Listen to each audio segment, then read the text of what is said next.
오늘 이 아침에도 하나님의 은혜를 사모하여 기도의 자리에 나아오신 모든 성도님들을 환영하고 축복합니다. 이 아침 우리에게 주신 하나님의 말씀은 구약성경 열왕기상 9장 1절에서 9절까지 말씀입니다.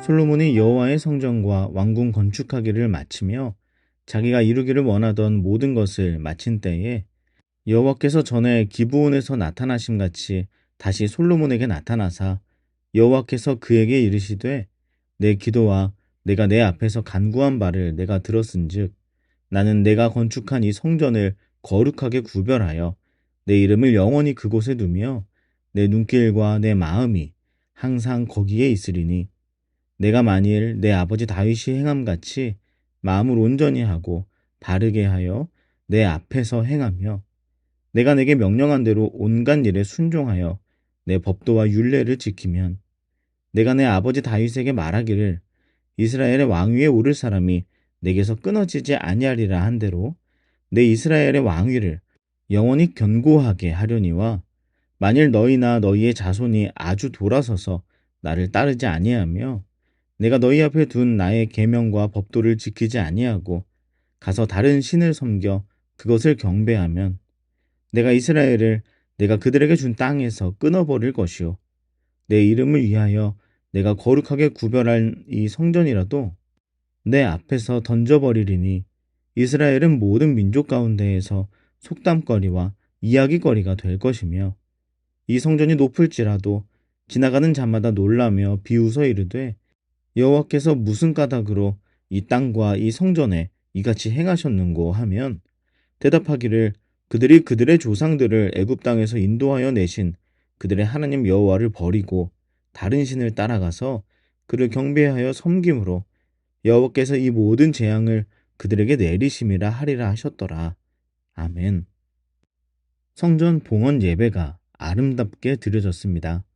그 모습은 마치 하나님께서 천지를 창조하시고 에덴 동산을 바라보며 기뻐하셨던 것 같은 하나님 보시기에 참 아름다운 모습이었죠. 예배를 통해 이스라엘 백성들은 하나님과의 사귐, 그리고 하나님 안에서 서로 간의 사귐을 누렸습니다. 그리고 바로 다음 장인 오늘 본문에서 하나님이 솔로몬에게 나타나셔서 말씀하십니다. 그 말씀은 본문 3절인데요. 제가 읽어보겠습니다. 여호와께서 그에게 이르시되 내 기도와 내가 내 앞에서 간구한 바를 내가 들었은즉 나는 내가 건축한 이 성전을 거룩하게 구별하여 내 이름을 영원히 그곳에 두며 내 눈길과 내 마음이 항상 거기에 있으리니. 아멘. 이것은 하나님의 약속입니다. 영원히 그들을 떠나지 않겠다는 사랑의 말씀이지요. 어제 본문에서 우리가 하나님과의 사귐을 누리기 위해 해야 할 것이 있었습니다. 성전을 지어도 성전에 하나님께서 임재하셔도 이것이 우리에게서 나타나지 않는다면 우리가 하나님과의 사귐을 누릴 수 없다고 나눴는데요. 혹시 이것이 무엇이었는지 생각해 볼 수 있으신지요? 네, 바로 나의 마음을 하나님께 바치는 것이었습니다. 마음을 바치고 완전한 복종을 드리며 하나님과 한 마음이 되는 것. 그것이 우리에게 필요한 것이었지요. 여러분, 한번 연인이나 부부의 관계를 생각해 보시죠. 사랑하는 관계라는 것이 한쪽만 일방적으로 사랑하고 헌신하고 섬기는 모습을 가지고 있다면 그것을 보면서 건강하고 바람직한 관계라고 할 수는 없겠죠. 이스라엘 백성들, 그들의 마음을 온전히 바치기를 원하신 하나님께서도 그런 관점을 무시한 채 존재하시는 분은 아닙니다. 오히려 하나님께서는 누구보다 그것을 중요하게 여기고 계시는데요. 그래서 하나님께서 우리에게 우리의 마음을 온전히 바칠 것을 요구하실 때 하나님은 이미 자신의 모든 것을 우리에게 다 주시기로 작정하신 상태였습니다. 이미 그의 마음을 우리에게 온전히 주신 것이죠. 그리고 그 자리에 우리를 부르신 것입니다. 그래서 방금 읽은 말씀을 보면 하나님의 마음이 성전에 있을 것이라고 말씀하고 계시지 않습니까? 그러니 백성들이 온전한 마음으로 하나님께 나아올 때 하나님께서도 그의 온전한 마음으로 백성들을 만나주시겠다는 것입니다. 그런데 여기에 그치지 않고 하나님께서는 우리를 향해 훨씬 더 넉넉하고 풍성한 약속을 추가로 주십니다. 그것은 이 약속의 유효가 지금 이 순간뿐만 아니라 또는 특정한 어떤 때에만 국한되는 것이 아니라 앞으로도 영원할 것이라는 약속이었습니다. 사랑하는 여러분, 이것이 우리에게 어떠한 의미를 전해주는 것일까요? 먼저는 하나님께서 우리가 하나님께 마음을 바치고 온전히 복종하고 하나님과 한 마음이 되는 그 일이 우리의 삶에서 잠깐의 순간에 그치게 하지 말고 지속적으로 행해지는 것을 통하여 삶의 근본적인 변화로 이어지기를 원하시는 것입니다. 하나님과의 사귐은 그런 것이라는 겁니다. 연인이 하루 종일 데이트를 하다가 저녁에 각자 집으로 가면 이제 그들 사이의 관계가 잠시 끊어지는 것입니까? 그렇지 않습니다. 그들 서로는 여전히 사랑으로 묶여 있죠. 여전히 사귐이 있는 것입니다.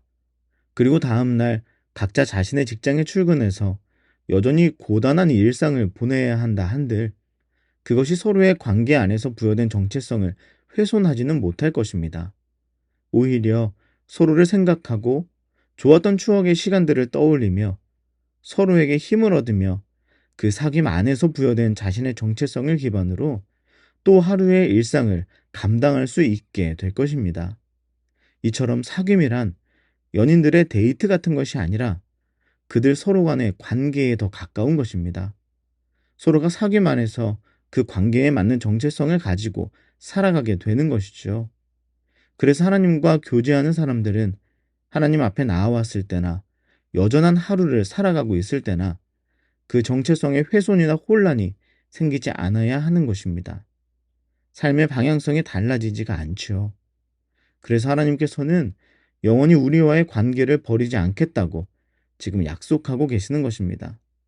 하나님이 먼저 우리와의 사귐 안에서 정체성을 곤고히 하시겠다는 말씀이죠. 영원히 그리고 항상 언제라도 그의 백성이 자신에게 나아올 때 그때 만나주시고 성전에 있을 때나 그렇지 않을 때나 하나님은 우리와의 사귐을 놓지 않으시겠다는 말씀입니다. 사랑하는 여러분, 이스라엘 백성들이 언제나 성전을 통해 하나님과의 사귐을 누릴 수 있었듯이 우리는 언제나 예수 그리스도를 통하여 하나님과의 사귐을 누릴 수 있습니다. 그러나 그 사귐은 잠깐 특정한 장소와 시간에 국한된 개념이 아닙니다.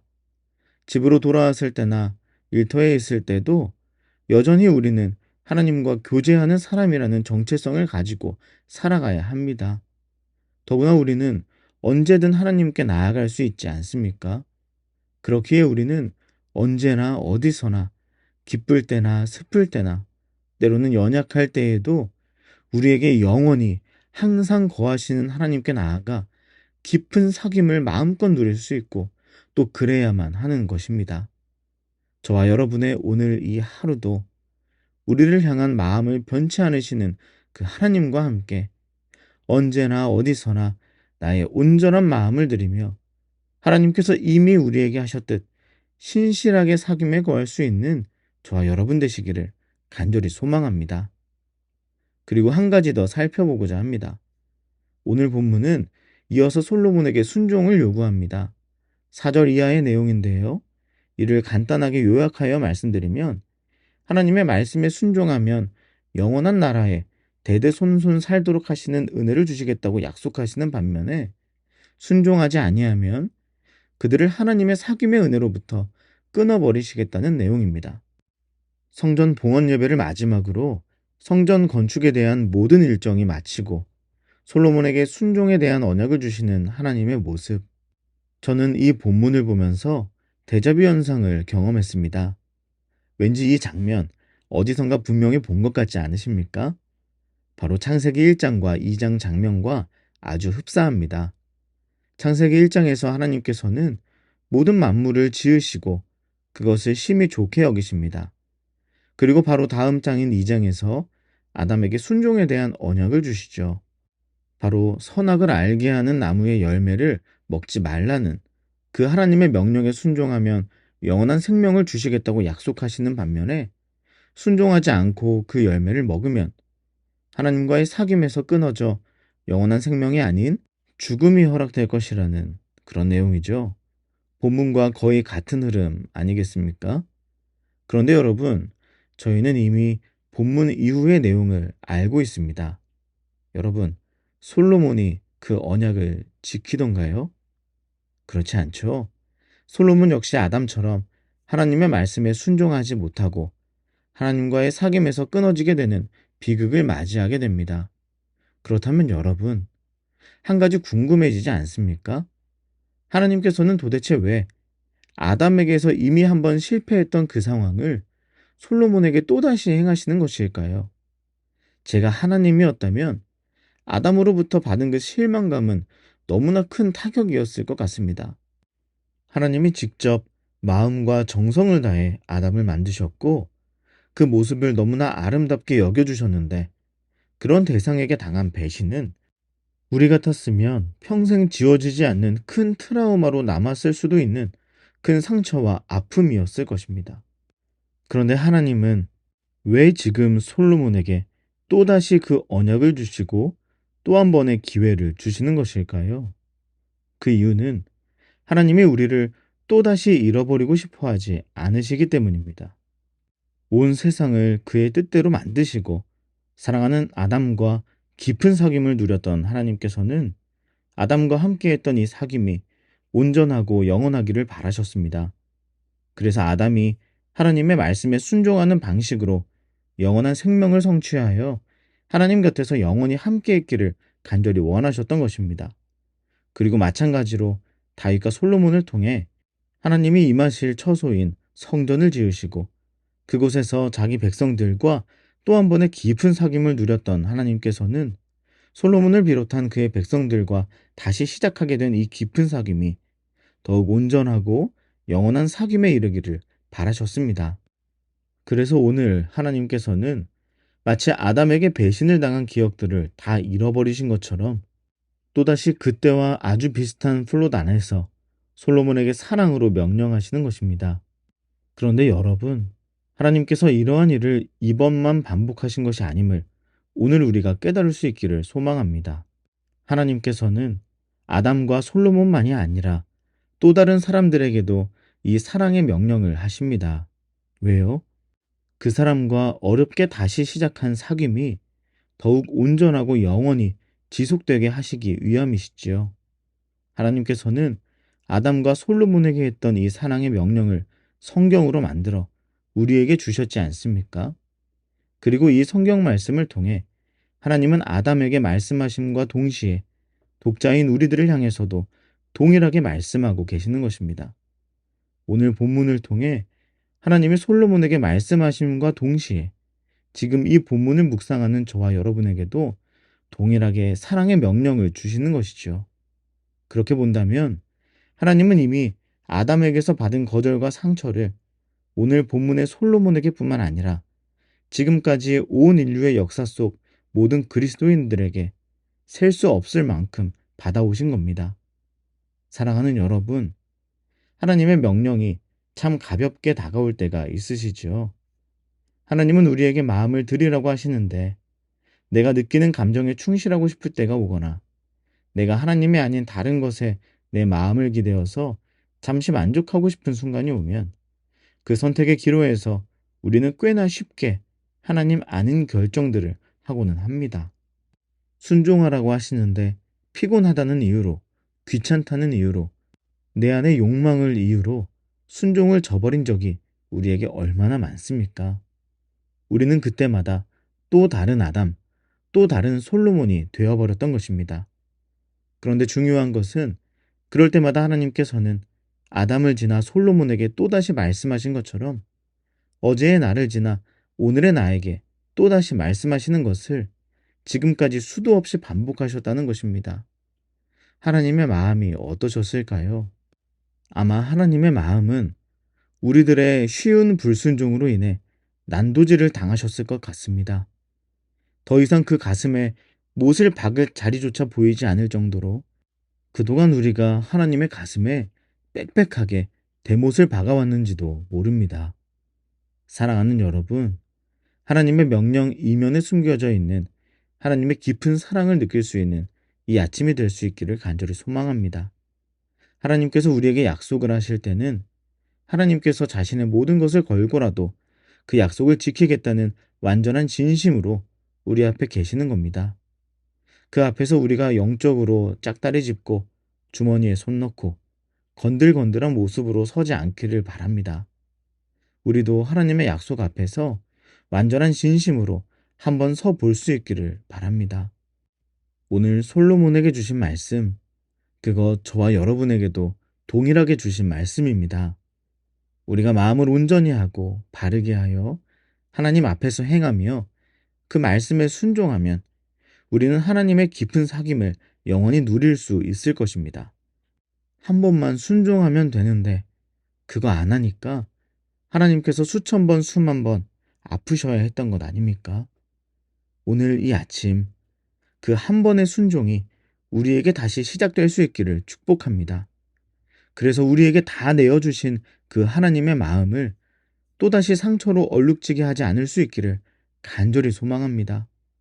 오늘 이 아침 말씀 앞에서 순종하지 못할 수많은 이유들 다 버리고 모든 것을 걸고 우리와의 약속을 지키시는 하나님처럼 우리의 모든 마음을 다해 하나님의 말씀에 순종할 수 있는 저와 여러분 되시기를 주님의 이름으로 간절히 축복합니다. 함께 기도하겠습니다. 하나님과의 사귐이 내 삶에서 잠깐의 순간에 그치지 않고 지속적으로 나타나게 하소서. 수천 번, 수만 번 다시 우리에게 말씀하시는 하나님께 반응하여 온전한 한 번의 순종을 하나님께 드리는 내가 되게 하소서. 그리고 우리 개인의 기도 제목을 놓고 우리의 가정과 다음 세대 자녀들, 사랑하는 청년들을 위해 기도해 주십시오. 또한 임시거처에서 예배드리고 있는 우리 교회에 하나님이 예비하신 예배 장소를 허락해 주시기를 기도해 주시기 바랍니다. 마지막으로 나라와 민족과 열방을 위해서 한 마음과 한 뜻으로 기도하며 나아가겠습니다. 함께 기도하겠습니다.